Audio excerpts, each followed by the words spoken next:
The weekly Cybercrime and Business podcast is brought to you by Surfwatch Labs. Surfwatch Labs delivers cyber risk intelligence solutions that help organizations understand the potential for cyber attacks, determine the impact to their business, and proactively address threats head-on.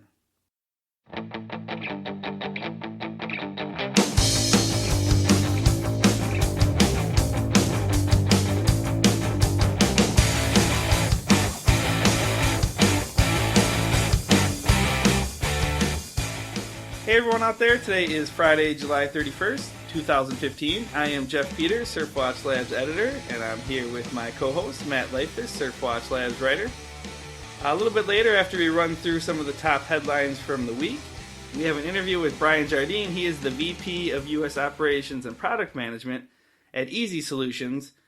And last week on the podcast, we talked about the JPMorgan Chase breach story and how there was some arrests tied to some pump and dump stock schemes related to that. So we invited him on to chat about stock market fraud and some of those different schemes and how cyber criminals make money off of the stock market. We'll get to that a little bit later, but first I'll throw it over to you, Matt, and you can give us the top cyber headlines from the week. Yeah, checking out Surfwatch Labs data this week.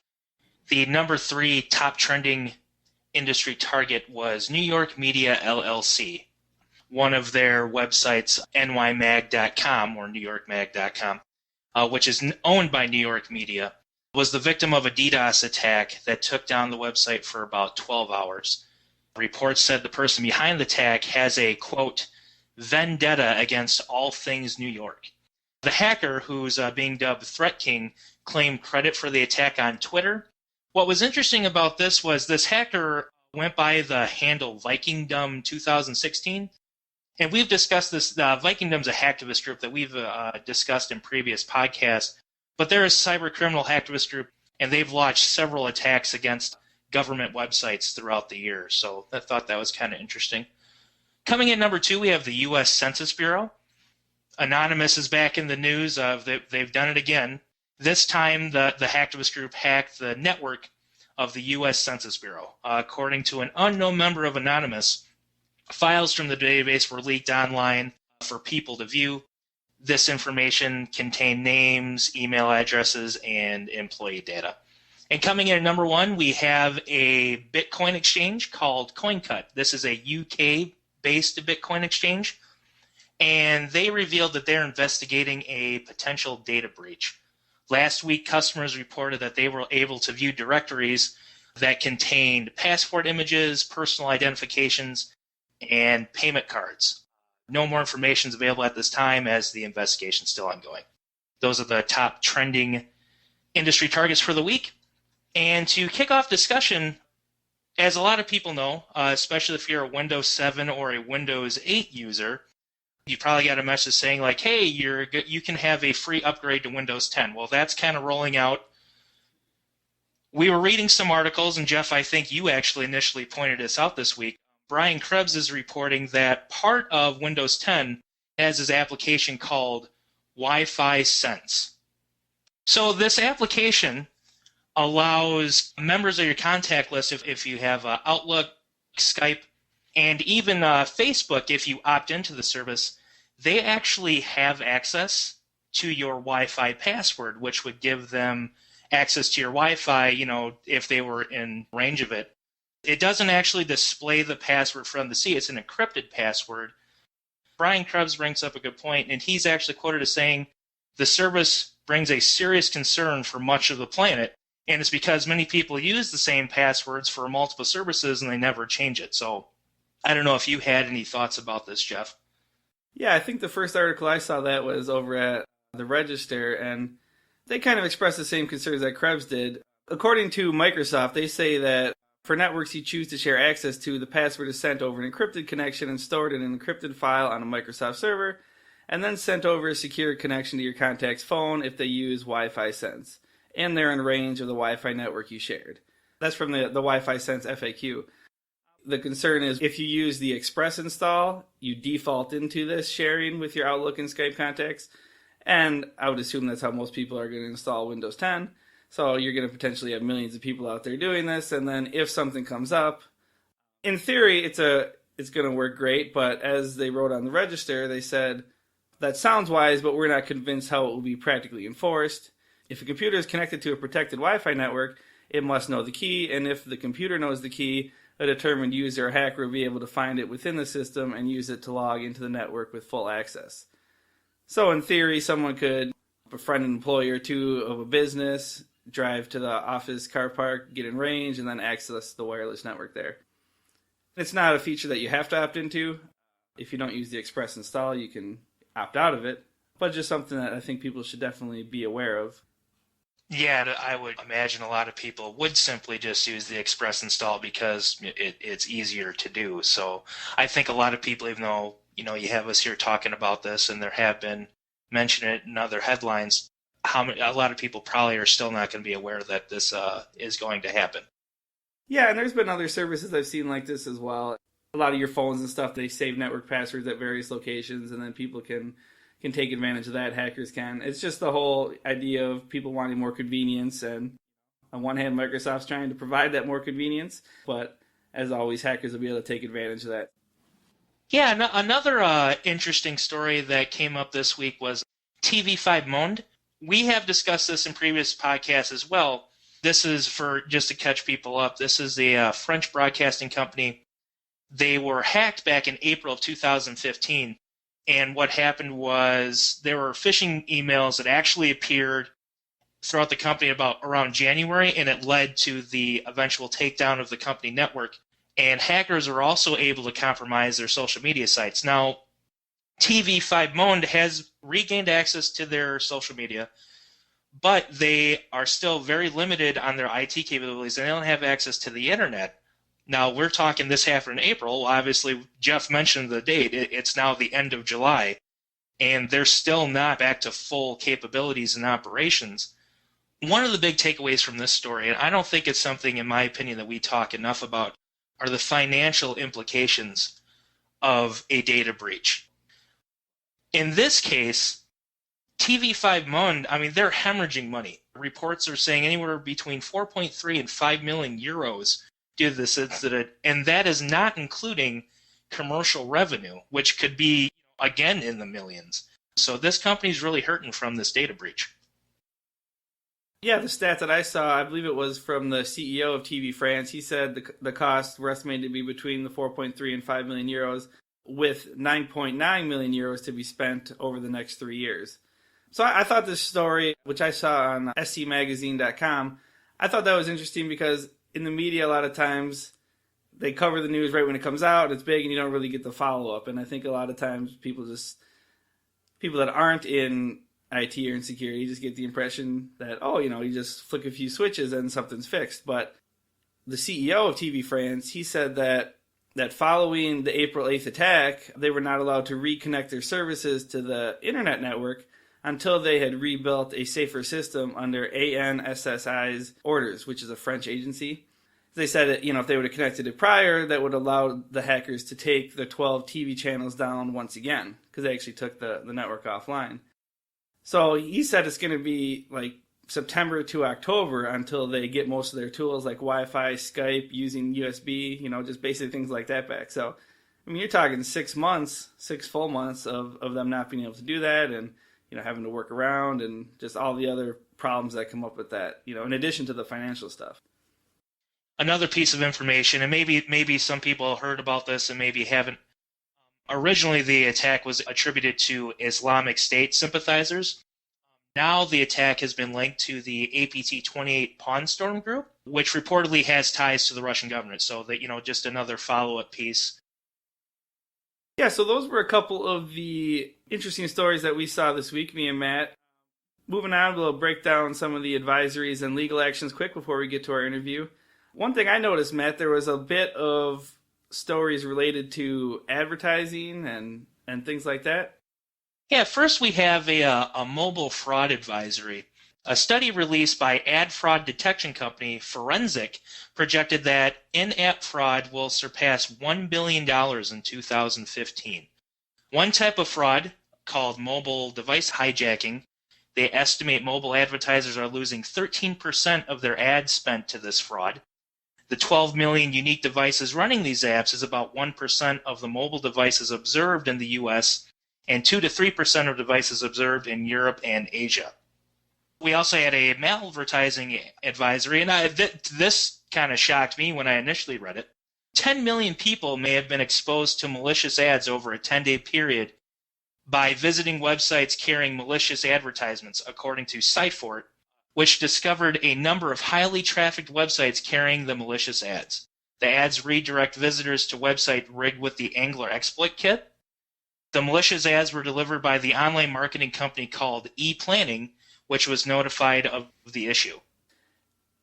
Both these stories stand out to me because that's something we've seen a lot over the past couple of years with advertising being affected, and I think consumers becoming more they're already not conditioned to click advertisements on the internet, so now they're even more conditioned not to with all this malvertising out there. And then you have all these businesses out there investing this money to be losing 13% of their ad spend just to this one type of fraud. I thought was pretty significant. But yeah, there was a few other advisories. One that kind of falls into the obvious category is Arbor Networks. We've had them on the podcast a few times and interviewed them. They released their Q2 2015 report, and no surprise, DDoS attacks are getting bigger and bigger, which pretty much is what every single DDoS report says. But one interesting number out of there, they said that the average attacks are approaching 1 gigabit per second, and that's rapidly becoming a real problem for more and more enterprises. For example, according to their measurements, 20.8% of attacks in the second quarter were over 1 gigabit per second, and that's up from 17.7% in quarter one. So, yeah, it seems to be like they're climbing fairly rapidly. And then just the couple phishing warnings that came out, phishing advisories. The National Fraud Intelligence Bureau in the UK is warning that emails appearing to come from British Gas, the Ministry of Justice, or the Home Office are spreading the Torrent Locker ransomware. And they entice users to click by having attachments or links to the latest bill or for an upcoming court case, something that's going to, really snag someone's attention. Citizens in other countries are being targeted as well, but the UK saw the highest number of these emails, according to Trend Micro. And then one other phishing story that I've seen a few articles on this week was the Computer Emergency Response Team of India is warning about this Golroded Trojan. I'm probably butchering that, but they're warning about this Trojan that is targeting banking sites, online payment sites, email accounts, social networking sites, and others. It has spyware that's capable of logging keystrokes, capturing screenshots, scraping web browsers for saved passwords, browsing history, etc. So they just put out a warning for citizens in India to just be aware that this Trojan is compromising email and banking data. Those are some of the bigger advisories. We can't cover them all, obviously, or this podcast would be going on for hours. So yeah, moving on. Did any of these hackers get arrested this week? Yeah, we had a few that we can talk about. First, we're going to talk about an Indian oil refinery. Some arrests were made, it looks like. 2 former employees of the oil refinery project of Esser Group have been accused of hacking the company's computer system and transferring top-secret data and documents to other parties through their personal emails after handing in their resignations. The data includes various process manuals, workflow diagrams, and other intellectual property, which the company says may cause a huge financial loss and damage company's reputation. In other news, 3 Estonian men were sentenced to between 3 and 4 years in prison last week. Prosecutors say the men and others made more than $14 million with a scheme that infected over 500,000 computers in the United States alone by hijacking internet searches and rerouted computers to certain websites and advertisements. The fraud affected computers belonging to government agencies such as NASA, along with educational institutions, nonprofit organizations, businesses, and individuals. And lastly, we have a hacker that allegedly orchestrated a 30-minute DDoS attack against the website of Murray Asset Securities Company on March 21st, 2008, has been arrested. Along with 21 accomplices, he demanded 200 billion won in exchange for stopping the attack. The group is also suspected of extorting 5.5 million won from 8 small and medium-sized businesses. 17 of the accomplices have been arrested, and police are seeking international cooperation to arrest the 4 remaining suspects. That's it for arrests. and sentences. What else we got for law stuff, Jeff? Well, been a lot of legal stuff I saw in the news this week. Just kind of highlighting a couple of the things here. There's been a few healthcare lawsuits. The Children's National Health System is facing a potential class action lawsuit. They had a breach that affected 18,000 patients' personal data last year. And we talked about the UCLA Health System, which had a breach last week. And they have a proposed class action lawsuit as well. There's another one. Florida Hospital faces similar class action lawsuits. I thought that was interesting that there were several of these class action lawsuits surrounding these healthcare organizations. And then I guess pretty much any time a breach happens, there's a class action lawsuit. OPM, the Office of Personnel Management, which obviously we've talked about on the podcast and I'm sure everyone knows all about, they have a class action lawsuit pending as well. So I thought all these class action lawsuits is interesting given what we talked about on last week's podcast. The Neiman Marcus ruling is actually still getting a lot of coverage this week. I just saw an article on Fortune a few days ago, and they kind of summarized it. Just to recap for you guys, it said the unanimous 3-judge ruling, which was issued in Chicago, is a big deal because it lowers the bar for consumers who want to sue over data breaches. Until now, companies have been able to deflect many such lawsuits by invoking a Supreme Court case called Clapper that basically kept people out of court because they couldn't show an injury. So the argument was that with this Clapper case, if there's not an imminent or concrete injury, which is kind of hard to prove when your information is stolen and you haven't actually suffered identity theft, that's why a lot of these cases have been getting thrown out. So it just makes me wonder going forward what kind of impact this is going to have. Are we going to continue to see a lot of these cases get thrown out, or are we going to see judges ruling that these class action lawsuits, have standing because this ruling of Chief Judge Diane Wood, who said that the fear of hackers in the future is not too speculative for a day in court, kind of going against the Clapper case. So it'll be interesting to see what happens. Now with this OPM breach, it said that the lawsuit still faces an uphill battle, according to nextgov.com. They said that the failure to protect workers' data could hold up in court, but demonstrating damages in the OPM case that have actually been suffered will be a real challenge, according to legal experts. The suspected thieves in this situation are foreign government spies aiming to access U.S. secrets, not financial fraudsters seeking access to people's bank accounts. So there's a little bit of a difference there. And, I'm obviously no legal expert. I think that's fairly obvious, but it'll be... just as an outsider, it'll be interesting to see what kind of consequences play out for these businesses in the coming years. And that's it for this week's Cybercrime news. Coming up, we have an interview with Bryan Jardine of Easy Solutions, and we chat about the stock market and some of the issues that arose with the recent arrests related to the breach at JPMorgan Chase.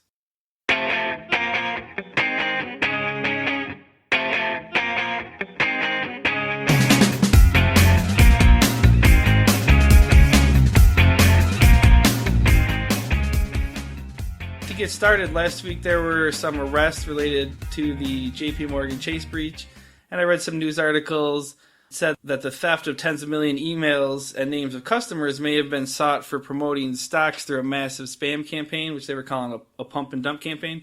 So I was hoping you could give our listeners just kind of some insight into exactly how those campaigns work and how they make money through the stock market that way. Yeah, of course. So generally the way that it would work is that I, as a criminal, would actually have a legitimate holding in the company in which I want to inflate the price artificially. So, there's a lot of these pink sheets, these penny stock type of companies out there that actually trade on the markets, and it doesn't take a whole lot to influence their price. So in doing so, I can generally get in at a very low cost, very low upfront monetary responsibility for myself, right? And then I initiate a fake marketing campaign. These guys are on the brink of releasing the next cancer drug and, all these other things, especially when it comes to like pharmaceuticals, patents and FDA findings and things. So the earlier you are in the market on those types of securities, then the greater upside there are. So a lot of people try to get in at the ground level.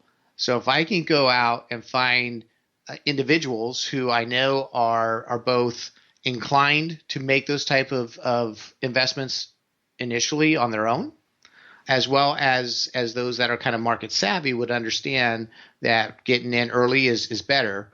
So I would actually release non-public information, something of, I have an insider that just told me that their drug has been approved by the FDA and it's going to go public next week, right? So in doing so, I'm essentially flooding the market with thousands and thousands and thousands of orders that generally would not be there. And based on that increase of market price, I can essentially sell out. I cap in my gains, but at the same time, I make a profit by doing nothing, right? So you're kind of forcing the market to the securities you want them to go to. Yeah, and maybe this is a hard question to answer, but just wondering if you have any sense of how prevalent cybercriminals might be used in schemes like this and how much money they could potentially make off of it.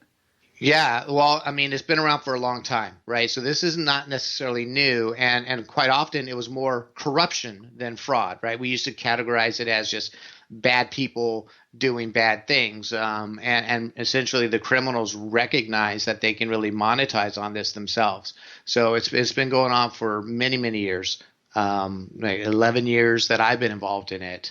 So right now, I think what's occurring is because a lot of your banks and brokerage firms are starting to put securities controls around money, the actual cashing out and the wires and the ACHs transfers. There's a lot of news about that recently. The stock market really is one of those where if it's a legitimate trade, it's very hard to distinguish from the fraudulent ones. And they're just taking advantage of the opportunity that the controls are much weaker over there. Yeah, I thought the news over the past couple of days has been kind of interesting because there was this United Airlines breach that was in the news just a couple of days ago, and in there it said some of the data stolen. There was one source that said some mergers and acquisitions data was stolen. And it seems like we don't really generally see a lot of cybercrime related to the stock market like directly that we can point to in the news. So just wondering your thoughts on that. Obviously I've seen other stories of people targeting that kind of data. But I mean, like, are there other ways that criminals try to make money off the stock market?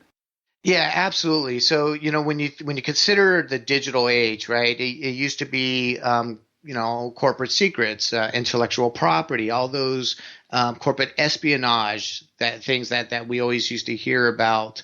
It's just now digital. So if I can go out to the markets and I can explain to them that there are some concerns related to mergers and acquisitions, and all these things have an underlining market effect, right? So if I'm going to buy another company and my profit share is going to increase, then I want to get in at the ground level, because once that goes public, everyone's going to start trading those securities. So it's the same type of thing. But they're also starting to use digital information as leverage, right? So I can extort certain individuals. I can cash out on information by not going public. And that's really where we're going to start to see a lot of these healthcare records, right? Insurance records. Tom Brady admitting that he deflated footballs, right? I mean, all those sorts of things that are in the news really have a monetizing effect for a fraudster, a criminal who wants to take advantage of people not wanting that information public. So information is power. And I've read over the past couple of years just various cybersecurity experts, predicting that the stock market was going to be the next big frontier for cybercrime. Just wondering if you agree with that, and do you think it's going to become more of a problem, or do you think that the various players have a pretty good hold on the issues? Yeah, it's pretty interesting because what we've seen, at least since the early 2000s, is opportunist crimes, right? So a lot of people who typically would not have been criminals were intrigued by the digital age and the ability to do these types of things online. So there's a level of severity to these types of attacks. And we saw a lot of, what we in the industry call like the script kiddies. These are just guys who go out and buy a kit and see what they can sell and see what they can steal. And they're not really professional criminals. However, when we're talking about online fraud, when we're talking about brokerage firm and trading and pump and dump type of fraud, most of what the industry is seeing is coordinate attacks. And they're doing this through multiple countries, multiple institutions, and they're really coordinating and the timing of their transactions to throw off all of the marketing controls or the market controls. So I think that when we talk about the shift or where the future of this type of attack is going to go, I think what you're going to find is that the monetization of stolen credit cards and account takeovers and wires and ACHs, those sorts of activities are going to be much less impactful, meaning that you can still monetize that. I can still get money out, but it's going to be at much lower values because there's so much stringent controls. Whereas the upside to the markets really is dependent upon their level of execution and coordination. So you can get much greater returns on a pump and dump scheme than you ever would with just trying to get out $1,000, right? So you're going to see the more sophisticated groups, the more coordinated professional criminals move to market manipulation, definitely. I was just wondering your thoughts on sort of the consumer side, because like when the Target breaches happened, everyone was really worried about retail. I'm just thinking like my friends and family, and then we've had all these healthcare breaches this year. So I wonder if you think there's any concern that with if stuff does start happening more in the stock market, that there's going to be maybe a bit of a consumer backlash in that regard. Well, yes, actually you will, because when you consider that there are legitimate consumers out there also investing in these types of securities, right? There are people who make it their business to invest in these type of upstarts and penny stocks and other securities. So when the market is being manipulated, you're actually affecting their legitimate holdings. And what brokerage firms have been trying to do is back these trades out, back them out from the market, and then try to settle down that pricing. Because when you consider the strategic trading of an individual, there's lots of things that you can do to leverage and hedge your positions in your brokerage account. So whenever you are borrowing a stock or you're short selling it, all these types of ways to actually work the markets, it affects your underlying price as well. So what you find are a lot of trade executions being questioned. You're asking a lot of brokerage firms to back out certain trades or to execute you at a better price or a different price because the manipulation went public. So there already is a sort of a backlash there. It's not as broadly known because it's not as impactful when you consider just how many people invest in the stock market versus how many people bank or how many people buy from retail stores, so it's much more of a public concern when we talk about credit cards being stolen, because that affects hundreds of millions of people, whereas a trade or an unauthorized trading activity would only affect a couple thousand. Yeah, so over the past couple of podcasts, we've talked about a few shifts that have happened this year. One of them was just a shift towards more targeting, like corporate financial accounts. And then another shift was the credit card companies getting better at shortening the shelf life of stolen payment card data. So there's been maybe a shift towards personal information being stolen. So I was just wondering in regards to the stock market. We talked about pump and dump stuff. We talked about extortion. Is there any, one or two areas where you think we're going to see most of this criminal activity? Yeah, so I think, and again, just based on my experience, we're going to see more of the sophisticated trading activity, the matching of sales and buys and the artificial inflation of the stock prices now. And the reason why I say more sophisticated is because it's been going on for so many years that there are breakpoints that they identify certain securities moving a certain percentage, and that kind of tease them off to take a look at this stock real quick, right? Because it's unusual trading activity for it. So there are markers and indicators to help us as a security industry, right, to recognize when these things are going to happen. So they're going to be much more sophisticated in their attacks, and they're going to be over much longer periods of time, like we've seen here. It's you look at the recent news; it's been going on for a couple of years before you even recognize that something happened 18 months ago. So they're getting very good at covering their tracks, and they're not pushing for the artificial inflation to happen overnight. And that comes with the level of comfort that they have access to these accounts when they want them. And that's where it really comes down to the controls that we try to put in place are lacking in most institutions from a trading perspective, right? And from an account takeover perspective, lots of companies like my own are designed to help them deal with those types of threats. But realistically, reacting takes time, and it takes a lot of time when you're talking about big companies to implement new controls. So they'll get away with it as long as they can. There's many organizations out there that they can go to, right? So I go from one firm to another, and because that new firm hasn't seen it yet, it's going to take them a while to they identify it and can stop me. So they have a pretty good runway in front of them, and they just hop from one institution to another until they get caught or stopped, and then they move on. I guess to me it seems like a pretty difficult problem to stop, especially since some of the stuff they're doing isn't really it's not direct, like stealing money from a bank account. It's legitimate in a way. Mm-hmm. So I guess that's just my final question is, I don't know if you can expound a little bit on what really can be done. I mean, if anything, beyond what you were just talking about. Well, I think that what we try to present to individuals is it's a number of things have to be done, right? You can't try to deal with these threats in isolation. So you can't just take a look at your account opening process and make sure that the individual is a legitimate person.